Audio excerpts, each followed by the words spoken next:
Вечеря в Удрин, приятели. Риба вземаме. Я да видим сега до вечера какво ще хапваме. Паламуди и ципура. Хайде! Ето рибите, приятели. Леврек. Има и паламут. 1000 лири на брой. Битале с кач грам гели, абе? 800-900 грама, приятели, паламут ви вземаме и машалла. И какво ви вземаме? Ципура ще ви вземам. Ето ципура. Хей, машалла. Ципура на битане с кач грам гели, абе? 800 грама. Хайде сега ви вземам и към къщи отиваме. Машалла! Оп, рибите и рока ви вземах и лимони ви вземах. Тотала, цялата сметка 3250 лири за рибите платих и 300 лири за роката и за лимона платих.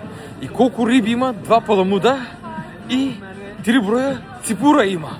Хайде да видиме, приятели. Ето къщи. Рибата, това е паламуда, а това е ципура. Я да видим Атлас дали ядат.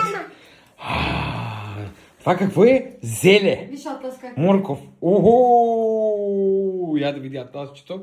Хайде. Витамини А, Б, Ц, Д. Голем, малък, всякакви витамини има. Значи вечерята гордо 3600 лири излиза. Така, с салата, с рибите, мибите. Рибата в Турция никак не е изгодно. В България ципура на килограм колко е и паламуда колко е, то до коментарите чакаме. Естествено, допълнително бонус и супа ядат. Хайде!